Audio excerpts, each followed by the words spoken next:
Subhanahu wa Ta'ala atas semua limpahan nikmat yang kita terima, baik yang bersifat materi, fisik maupun keimanan. Tentu harus selalu kita sandarkan kepada Allah Subhanahu wa Ta'ala. Jangan sampai seperti Qarun yang ketika nggak punya apa-apa mengemis kepada Allah Subhanahu wa Ta'ala. Begitu punya apa-apa, kemudian dia mengatakan utituhu min ilmi, aku punya ini semua karena aku pintar.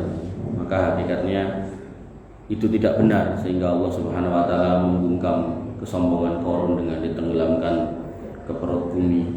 Demikian juga Fir'aun, ketika Nabi Musa alaihissalam diperintahkan untuk mendakwahinya, maka justru dia mengatakan ana rabbukumul a'la, aku ki gustimu sing paling dhuwur. Sampai kemudian ketika Nabi Musa mengatakan bahwasanya Allah itu ada di atas, maka Firaun pun memerintahkan Haman, panglimanya, untuk membangun menara untuk mengintip Allah ada di sebelah mana. Dan begitu sudah dibangun, maka dia pun mengatakan ora enek ra ketok. Nah, disitulah kemudian dia mengatakan ana rabbukumul a'la, akulah Tuhanmu yang paling tinggi. Maka kemudian Allah tenggelamkan dia beserta Haman dan semua tentaranya di lautan. Bapak Ibu yang dirahmati oleh Allah Subhanahu wa Ta'ala, dan adab penenggelaman manusia itu sebenarnya terus terjadi dan terus ada. Bahkan di negara kita pernah terjadi, di luar Jawa pernah, di Jawa juga pernah, gitu kan. Maka kalau kita mau teliti, kita mau hati-hati, hakikatnya apa yang pernah terjadi di masa lalu harusnya kemudian menjadi pelajaran untuk kita, agar jangan sampai kemudian itu terjadi di masa kini. Karena buat Allah Subhanahu wa Ta'ala sangat mudah ketika Allah mau menenggelamkan kita di perut bumi. Demikian juga ketika Allah mau mengangkat kita lalu menjatuhkan kita lagi ke bumi juga mudah. Oleh karena itu maka kita sebagai manusia yang lemah sudah dinas oleh Allah Subhanahu wa Ta'ala, antumul fuqara ilallah, kamu itu orang-orang fakir semua di mata Allah Subhanahu wa Ta'ala.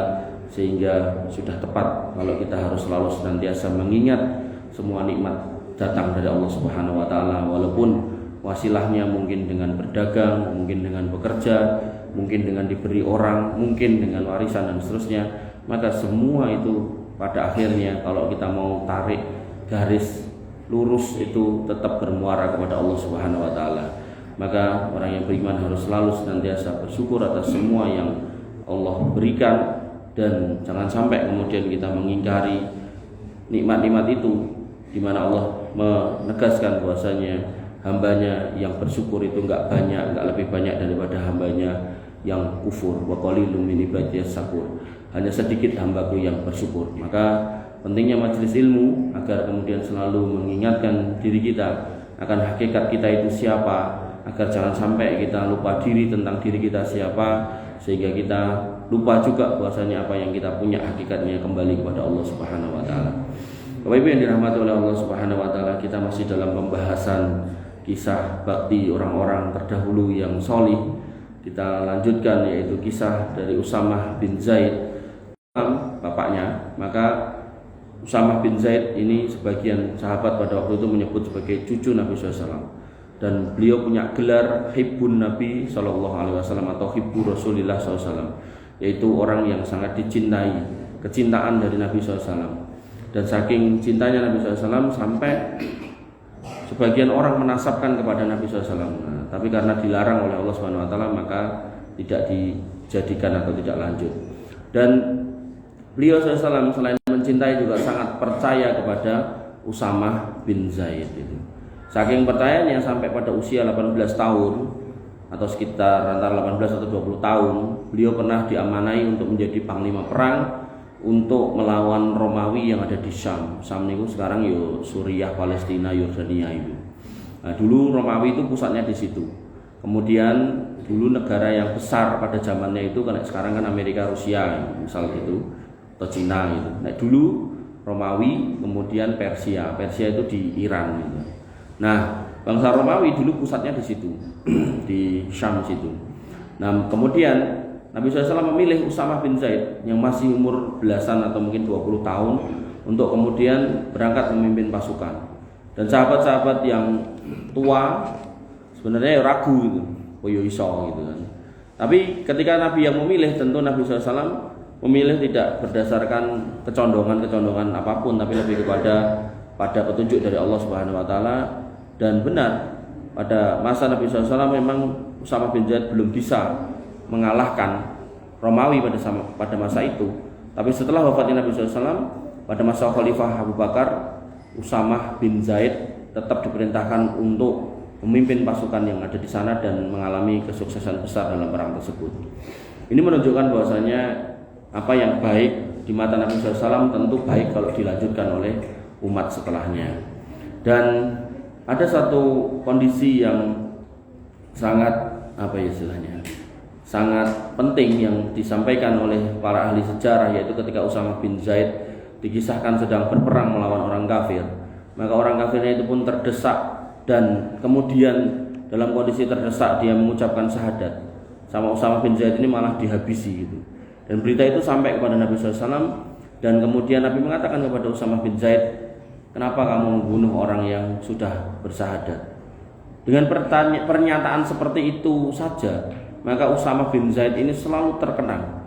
Bahkan sepeninggal Nabi SAW, kemudian muncul kerusuhan atau pertikaian antara kaum muslimin pada masa khalifah-khalifah seperti Abu Bakar, Umar, Utsman. Di situ kan ada pertikaian antara kelompok sahabat tertentu dengan sahabat yang lain. Maka Usamah bin Zaid pilih lari, tidak mau terlibat dalam politik praktis yang terjadi pada waktu itu. Walaupun para ulama sepakat bahwasanya kita tidak boleh menyalahkan salah satu di antara kedua belah pihak, karena bisa jadi mereka salah dalam ijtihad, tapi di mata Allah Subhanahu wa taala mereka tetap mendapatkan pahala karena mereka adalah golongan atau generasi pilihan yang disebutkan oleh Nabi SAW, khairul quruni qarni tsummal ladzina yalunahu tsummal ladzina yalunahu.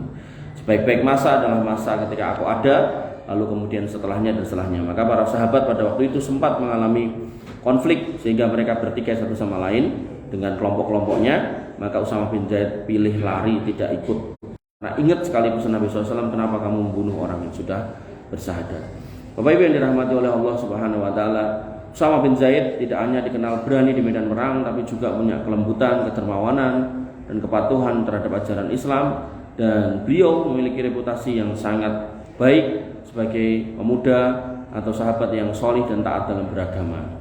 Dan kemudian terkait dengan sikapnya kepada orang tuanya, Usamah bin Zaid dikisahkan punya seorang ibu, yang ibu itu seneng memakan jamar.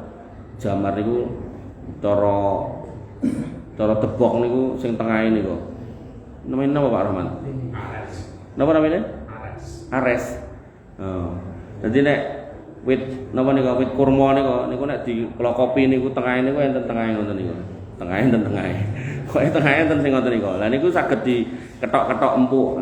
Mungkin di kados rebung ngoten niku. Kula nggih dereng nate ngrasakne. Ning sing gelas niku sakniki ketinggalan nggih tesih awis gitu kan. Nah, pada zaman itu harga satu jamar itu niki. Harga satu jamar niku 1000 dirham. Sak dirham niku 2,975 gram perak. Jadi enten mata uang dinar, enten mata uang dirham. Dinar niku koin, dirham nggih koin. Nek dinar niku 4,25 gram emas. Nek dirham 2,975 gram perak. Nah nek perak niku sak grame 12.000, maka sak dinar niku ketemune nggih 2,97 ping 12. Temune sekitar 35.700. Lah, satu jamar itu tadi regane 1000 dirham. Berarti sak jamar niku regane 35.700. Niku cara tukoke sapi lah ya entuk siji. Tapi jenenge senengan gitu kan. Nek senenge rebung, pilih rebung timbang daging gitu. Nek senenge rebung gitu kan.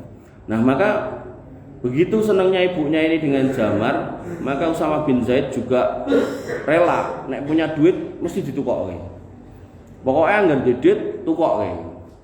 Pemeneh nek buke nganti nembung, tukokno le, tur yo duwe mangkat gitu kan. Cara ra iso tuku utuh ya setengahe. Pokoke piye carane ditukokkan. Nah, gitu. Dan melihat tingkah pola Usamah bin Zaid ini, maka banyak orang berkata, mengapa engkau berbuat demikian? Padahal kamu tahu itu harganya itu 1000 dirham. Kenapa kok mahal? Karena pohon kurma itu untuk bisa berbuah itu butuh waktu minimal itu 5 tahun kados napa sawit napa-napa niku 5 tahun ke atas. Nah niki dibabat terus jerone dijikuk. Nah niku kan otomatis itu bukan hal yang murah gitu loh. Nah sehingga ditanya oleh sebagian temannya kok dadak mbok tukokke wong larange ra ukur kaya ngono. Kemudian beliau menjawab, karena ibuku minta jamar pohon kurma dan tidaklah ibuku meminta sesuatu yang bisa aku berikan, maka pasti akan aku berikan. Makanya Bapak Ibu yang dirahmati oleh Allah Subhanahu wa taala, ketika panjenengan bisa menanamkan nilai-nilai kebaktian pada putra-putri jenengan, maka insya Allah yang namanya anak soleh itu kemudian akan terpanggil untuk kemudian mencari tahu Pak mbokku ki senengane apa. Ndak usah jenengan critake bapake seneng iki, mboke seneng iki sehingga berharap dhek nukokke mboten. Bahkan dia pun akan mencari tahu. Dia pun akan ke dapur ngecek. Oh nek ditukokke bebek, ternyata mung dipangan secuil, tukokke ayam ternyata turah secuil. Akhirnya tukokke ayam gitu. Atau mungkin nek ditukokke napa wak wedhus gitu kan. 10 tusuk mung dipangan 1 tusuk, tapi nek ditukokke iwak sapi gitu kan, ya kan enten sate sapi gitu. Ternyata tusuke ora enek gitu kan. Oh, dia akan mencari tahu gitu loh. Maka dari hal itu maka pastikan ya panjenengan sudah mengarahkan mereka untuk mengerti apa itu bakti sama orang tua, apa itu amal bakti sama orang tua, sebesar apa itu bakti sama orang tua, sehingga panjenengan di usia tua itu nggak usah kemudian mengais-ngais belas kasihan mereka gitu. Sampai di beberapa pengajian itu sampai saya contohkan, nggak boleh Bu ketika panjenengan punya putra, kan kadang ini wong Jawa pokoke anggere anak ragil dintul-entul gitu. Pengarep-arepe mengko nek tuwa diopeni gitu kan. Akhirnya anak ragile nakale wong apa ya ditutke ae, anake ragil ngapunten mendem Bu tukokke ciu, yo mangkat gitu kan. Pak tukokke sengsu ya mangkat gitu kan. Ampun nggih gitu. Ampun. Artinya kalau kemudian dia mempertukarkan bakti dengan cara-cara maksiat seperti itu, alah mbok wis.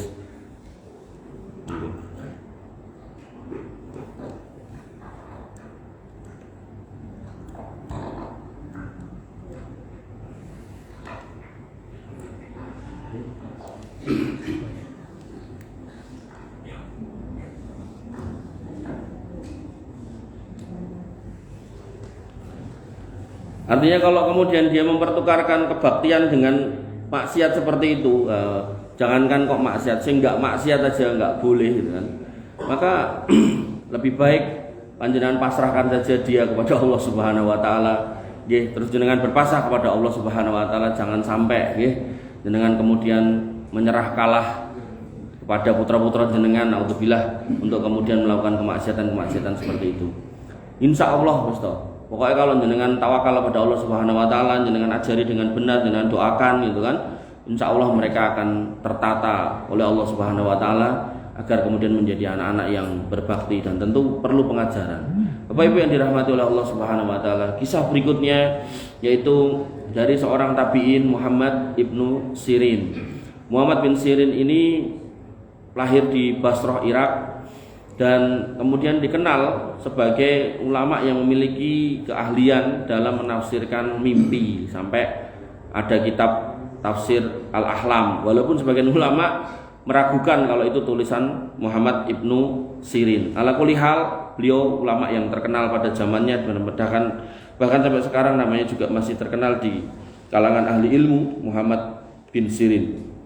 Beliau juga belajar dari sahabat Nabi SAW, dari mulai Anas bin Malik, Abdullah bin Umar, dan Abu Hurairah. Jadi memang benar-benar orang-orang yang baik, orang-orang yang soleh, orang-orang yang terdidik di atas ilmu yang lurus. Dan beliau juga orang yang zuhud, tidak pernah bergelimang dengan kemewahan dunia. Beliau sederhana, selalu fokus pada ibadah dan ilmu. Kemudian menjadi teladan bagi umat pada waktu itu tentang kezuhudannya. Jadi nek duwe ora tau pamer, nek ra duwe ora tau napa tawa sambat, itu enggak pernah gitu. Maka dia berusaha untuk sabar di atas kekurangan, dan kemudian berusaha untuk tidak pamer di atas kelebihan yang dia punya. Dan beliau juga dikenal sebagai orang yang jujur dalam memegang amanah dan teguh dalam memegang amanah, dan beliau termasuk orang yang teliti, punya integritas baik dalam urusan dunia lebih-lebih urusan akhirat. Kemudian kisahnya tentang ibunya atau bersama ibunya, Muhammad bin Sirin ini punya ibu yang senang sama kain yang berwarna-warni gitu. Kain yang berwarna-warni, jadi kain yang enggak cuma putih polos gitu. Maka sebenarnya kalau mau gampang ya tinggal ditukokke to kain sing berwarna itu gitu.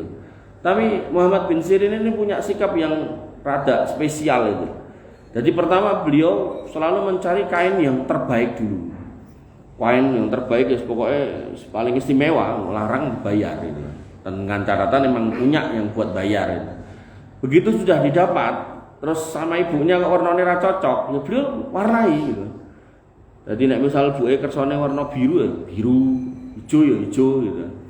Padahal sebenarnya nek kain-kain tertentu yang sudah mahal itu nek diwarnai kadang yo mungkin rusak, mungkin kualitasnya turun, dan mungkin juga bisa langsung dibelikan yang murah gitu. Tapi Muhammad bin Sirin lebih senang untuk membelikan yang terbaik dulu, kemudian dari yang terbaik itu beliau warnai. Jadi barat wau sate-satean wau gitu kan, maka dibelikan dulu daging yang terbaik baru dimasak ke sate. Jadi nggak asal tuku sate gitu kan. Jadi bener-bener anak yang luar biasa baktinya itu, wah nek perlu dibelehke dhewe, dipastikan kehalalane gitu kan, dibakar dhewe, dibubuani dhewe gitu kan. Ya tentu hasilnya enak dhewe gitu kan. Wis di ngonoke ra enak ya mending tuku gitu kan.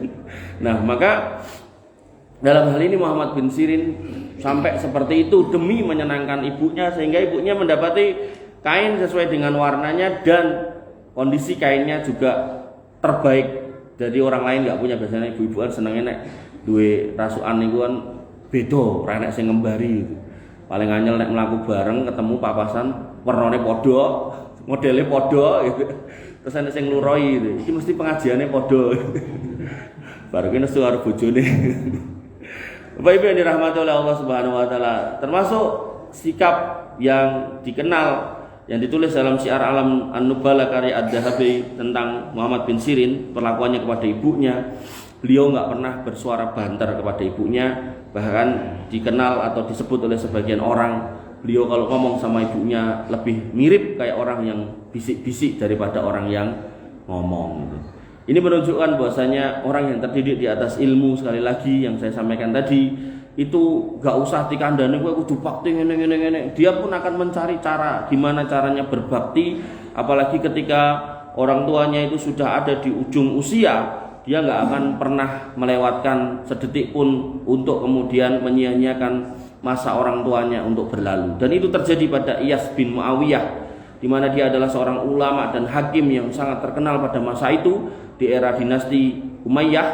Dan kemudian beliau karena saking cerdasnya dan saking telitinya dalam memutuskan satu perkara, maka beliau diangkat menjadi hakim, punya logika pikir yang sangat dalam, sehingga dia terkenal sebagai hakim yang adil dan kemudian diberi kedudukan yang sangat tinggi. Dan beliau sangat menghormati hukum-hukum syariat. Jadi beliau berusaha kalau dalam memutuskan itu selalu sesuai dengan kaidah-kaidah hukum yang benar. Usul fikihnya digunakan, kaidah fikihnya dipakai gitu kan. Kemudian kias dipakai, kemudian ilmu-ilmu yang menjadi turunan dari semua ilmu dalam Islam yang nanti menjadi dasar dalam memutuskan perkara itu digunakan, sehingga keputusannya itu hampir-hampir nggak pernah atau orang itu hampir-hampir nggak pernah kecewa dengan keputusannya.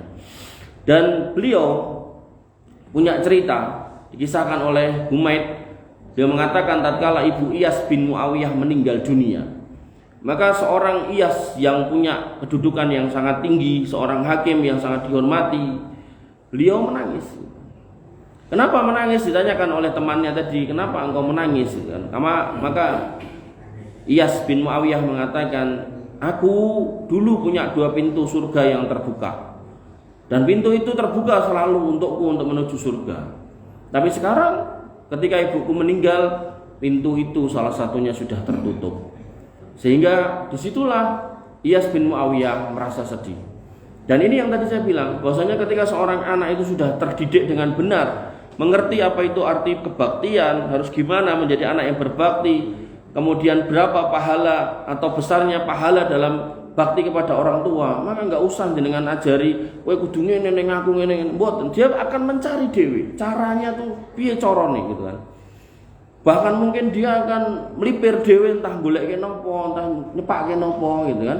Dan hal-hal seperti ini yang kadang itu jenengan mungkin nggak sadar. Kadang dia mencuri dengar dari teman jenengan, dari tetangga jenengan, oh aku mau bertemu pakmu ternyata lagi ban golek degan, oh sesuk mungkin digawake degan sak janjang.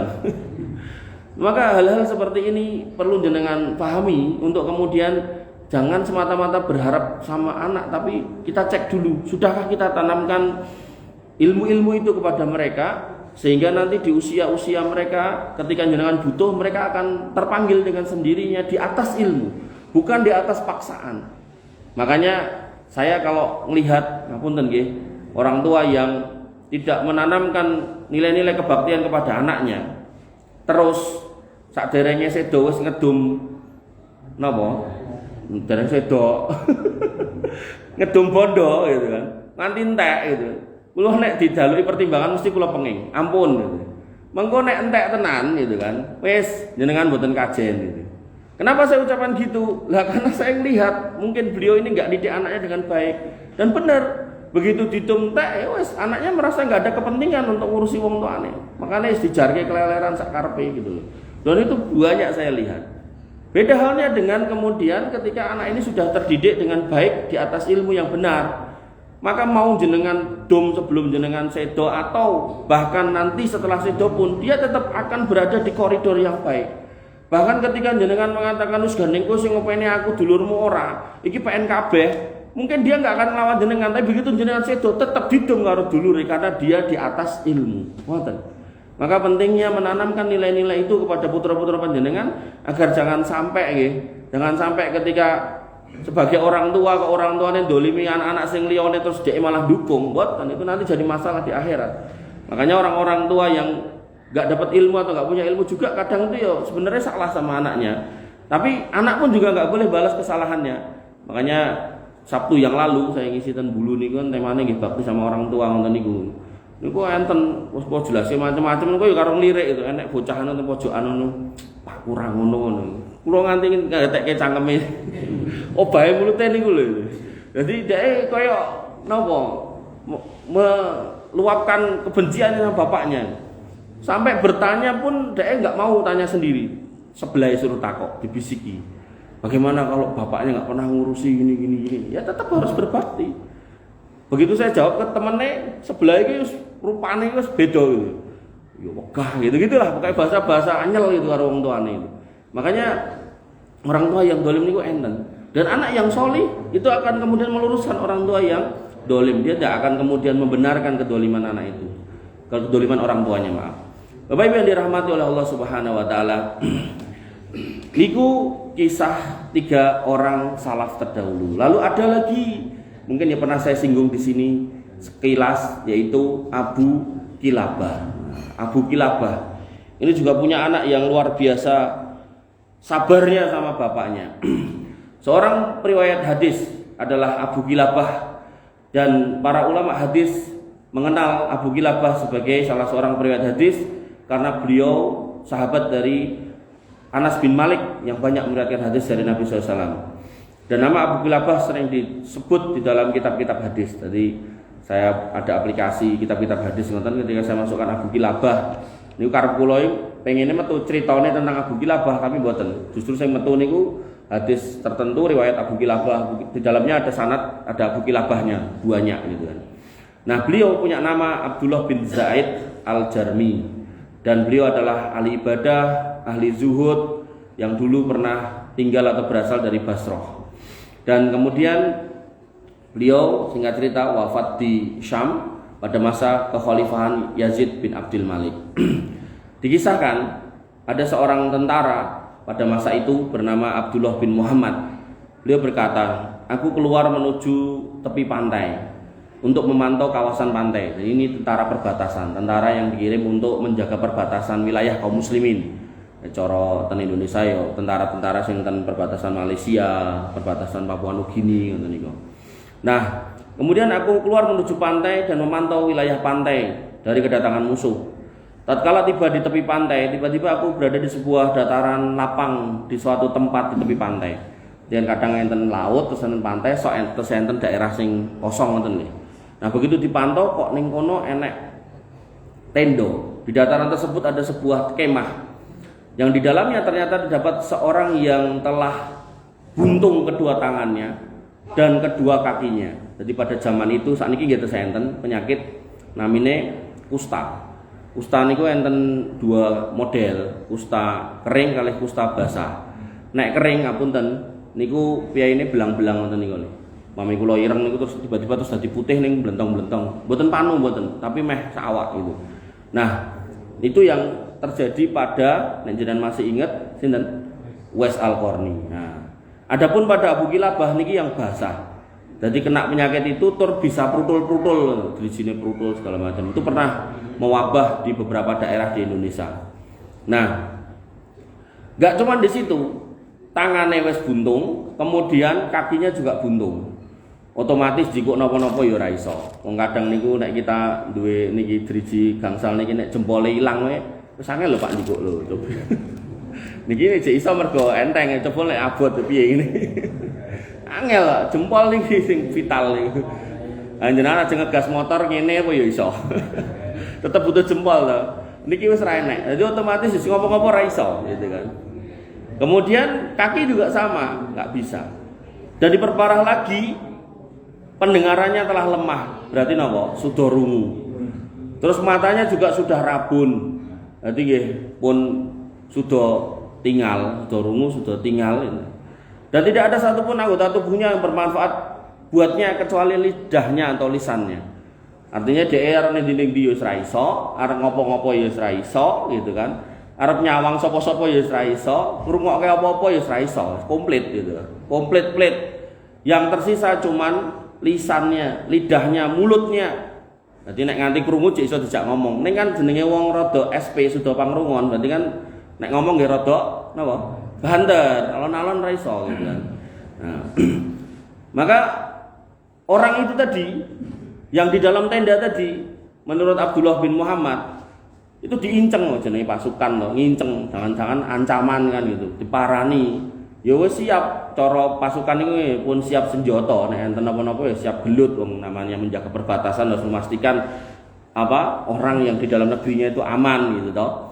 Makanya kita itu harus bersyukur negeri kita itu merdeka. Soal presidennya sinten-sinten terus niku dipikir kayak sepenting kita bersyukur karena banyak orang-orang yang di perbatasan itu para tentara itu yang menjaga perbatasan. Soal kemudian sebagian mereka nyeludupin apa itu urusan mereka sama Allah. Tapi secara umum keberadaan mereka itu penting dan perlu. Dan mereka termasuk bagian dari orang-orang yang dijamin matanya gak akan dijilat oleh api neraka. Dengan catatan nggih mboten aneh-aneh niku wau. Tapi nek dadak nglundupke napa-napa lah niku nggih mengke jaminan niku di-cancel gitu. Tapi kalau dia tulus berjuang menjaga perbatasan agar orang-orang di dalam negeri ini termasuk panjenengan sholat nggih aman, nggak ada aneh-aneh, nggak ada kerusuhan dalam artian dari luar gitu kan, maka insya Allah mereka pahalanya besar dan mereka dapat jaminan matanya nggak akan dijilat api neraka.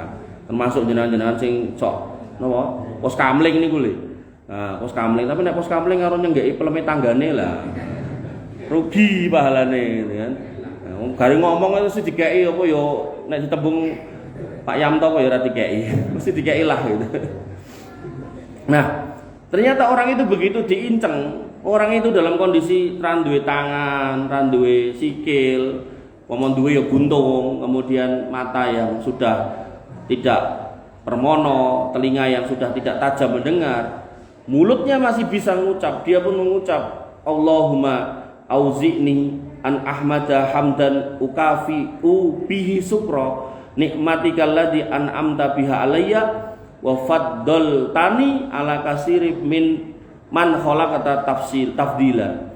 Ya Allah, tunjukilah, ajarilah aku cara untuk terus memujimu sehingga aku bisa menunaikan rasa syukurku atas kenikmatan-kenikmatan yang telah Engkau anugerahkan kepadaku, dan Engkau sungguh telah melebihkan aku di antara kebanyakan makhluk yang telah Engkau ciptakan. Coba kita bedah niki isinya. Ya Allah, tunjukilah aku cara agar bisa memujimu. Niki umum. Neng ngopo kok memuji? Beliau mengatakan agar aku bisa bersyukur atas kenikmatan yang telah engkau anugerahkan kepadaku. Padahal napa wau? Rande sikil, rande tangan, motone pun rabun, kupinge pun boten cetha. Niki jek ngomong bahasane syukur atas kenikmatan yang telah engkau anugerahkan kepadaku. Dan kemudian dia juga mengatakan yang engkau telah lebihkan aku dari kebanyakan makhlukmu. Coba luwihe napa wong rande sikil, rande tangan, kupinge pun mboten cetha, matane nggih mboten cetha. Dia merasa tesih dilebihkan di atas orang lain dan dia minta supaya diistiqomahkan untuk terus bersyukur. Makanya di awal tadi saya sampaikan pentingnya untuk bersyukur. Jangan sampai jenengan kalah karo Abu Kilabah, jenengan ngapunten sikile jek utuh, tangane jek utuh gitu kan. Kemudian mata juga masih bisa melihat rakyatan sok nggo kacamata, telinga nggih bisa mendengar maupun sudah rungu nggih ada alat bantu dengar to sakniki nek jaman biyen kan ra enek gitu kan. Maka Abdullah bin Muhammad pun nganti bingung dan kemudian dia berkata dalam hati, demi Allah aku kudu ngomong karo wong iki dan aku kudu tekok jane sing dikarepe apa. Dari ucapannya itu tadi lho. Dari doanya iki jane maksudnya apa gitu. Maka aku pun penasaran apakah dia itu faham yang diucapkan apa? Ojo-ojo wis rande sikil, rande tangan, kupinge rodok ra cetha, matanya juga enggak cetha, ojo-ojo yo rodok ra genep juga gitu kan. Lah karena dia mengucapkan kalimat yang secara umum niku ora mungkin diucapkan dengan oleh orang yang kondisinya seperti itu. Kok enek wong kondisi kaya ngono ngomongnya ngono kan enggak masuk akal gitu loh. Maka beliau sampai berpikir dia iki jane paham ora to omongane iki gitu kan. Ataukah jangan-jangan ucapan itu ilham dari Allah yang kemudian diminta untuk diucapkan olehnya. Jadi dibisiki oleh malaikat, kowe ndonga iki gitu. Nah, penasaran ini si Abdullah bin Muhammad. Maka aku pun mendatangi, lalu aku ucapkan salam kepadanya. Assalamualaikum. Maka aku katakan kepadanya, Pak, aku mendengar engkau berkata, ya Allah tunjukilah aku agar aku bisa terus memujimu sehingga aku bisa menunaikan rasa syukurku atas nikmat yang telah engkau anugerahkan kepadaku dan engkau sungguh telah melebihkan aku di atas kebanyakan makhluk yang telah engkau ciptakan. Nah, saya itu penasaran, jane nikmat apa yang telah Allah anugerahkan kepada jenengan sehingga jenengan dengan kondisi seperti itu kok jek memuji Allah seperti itu. Wong sing kadang kabeh-kabeh utuh wae sok-sok lali mengucap alhamdulillah wae lali kok. Iki dawane ra karo-karuan tur jenengan wis ra duwe sikil, ra duwe tangan, matane ra cetha, kupinge ya ra cetha. Jan niki jane nikmat napa? Kula penasaran gitu kan. Maka beliau pun mengulangi pertanyaannya lagi. Kelebihan apa yang telah Allah anugerahkan kepadamu sehingga engkau pun harus mensyukuri nikmat itu? Tentu nek niki kula waca ngeten niki jenengan jangan bayangke ngomongnya yang ngono. Ngomongnya mesti karo napa? Karo napa? Karo bengok lah wong napa? Ora dok budek wae lho. Nah, jadi kula macane kan biasa gitu. Rakyatan Surabaya ya banter gitu. Kan maksud kula niku jenengan bayangke niku mesti ngomongnya karo rekoso karo bengok gitu kan. Karena rodok rapati rungu niku wau gitu loh. Maka orang ini pun menjawab. Jadi ngobrol kalih piyai sing pun sudah rungu niku abot lho Pak gitu. Bengok-bengok soalnya gitu. Maka orang ini pun menjawab gitu. Tidakkah engkau melihat yang telah Robku berikan kepadaku? Kowe ora ndelok aku ki piye wis diluwehi karo Gusti Allah ngono. Bingung meneh to dijawab ngono gitu kan. Maka orang ini pun mengatakan demi Allah Mas gitu kan. Seandainya Allah mengirim bledek kepadaku sehingga bledek itu membakar badanku, kemudian atau Allah memerintahkan gunung-gunung untuk menimpaku sehingga remuk awakku, atau Allah perintahkan lautan itu untuk menenggelamkan aku, atau tadi yang saya singgung di depan Allah perintahkan bumi untuk menelan tubuhku, maka kalau semua itu tadi bledek, gunung, laut, bumi nek jek tetep nyisake ilatku dinggo ngucap, maka aku akan terus bersyukur kepada Allah karena aku jek duwe ilat. Coba Pak, coba tapi mang renung ini gitu. Makanya saya kalau baca kisah Abu Kilabah ini wong bener-bener golek serine, golek serpe kok angel gitu. Karena orang ini emang nggak biasa. Jadi dia sampai menggunakan kalimat-kalimat yang kita tuh kadang nggak habis pikir. Nek nganti aku kesambar bledek, nganti keblekan gunung, nganti dilek bumi, nganti didelep ke tsunami, Nek ilatku jek iso nggo ngucap, aku tetep akan ngucap wong kuwi nikmat sing dikai Gusti Allah sing kudu tak syukuri. Ha cobi gitu. Cobi mang renungke. Jenengan cek duwe omah, cek duwe bojo, anake sehat-sehat ya to, duwe mobil sok-sok gitu kan. Pemenang kayak Pak Budi mobilnya ramung siji mesti gitu. Wong bojone ora siji gitu kan. Nah, maka terus kita itu mau piye gitu loh. Mau mengatakan utitu min ilmi aku ngene mergo gelarku dawa. Alah, jenengan nek urung nyaingi saya ora usah ngomong ngono gitu kan. Ini menunjukkan bahwasanya enggak ada, Pak. Enggak ada sebab kita mau ngapain karena ganteng, karena ilmu, karena anak orang kaya, karena pejabat. No, kita semua tetap akan selesai dan kita menghadap Allah Subhanahu wa taala. Dan Abu Kilabah ini tetap juaranya. Dia yang bisa mengucapkan seperti itu. Kita kadang itu untuk dit sak gepok kadang lali ngucap alhamdulillah gitu. Jangankan yang gitu, ngunjuk dahar coba mengko nek teko soto kira-kira langsung seruput apa bismillah alhamdulillah apa piye nah coba ayo. Dereng to? Nah, nek pun bersambung berarti dawa niki. Nah, kemudian Abu Kilabah dalam kondisi orang duwe tangan, orang duwe sikil, telingane sudah rungu, matanya sudah enggak permono lagi. Dia enggak mau ngemis, Pak. Enggak mau ngemis. Padahal dalam kondisi seperti itu dia itu memenuhi syarat untuk jaluk. Jane. Ning yang dia jaluk bukan sesuatu yang mau dimakan atau apa, tapi yang dia minta ini loh soal anaknya. Dia ngomong, wahai hamba Allah. Jadi dia juga nggak butuh untuk kenal kowe jenengmu sapa gitu.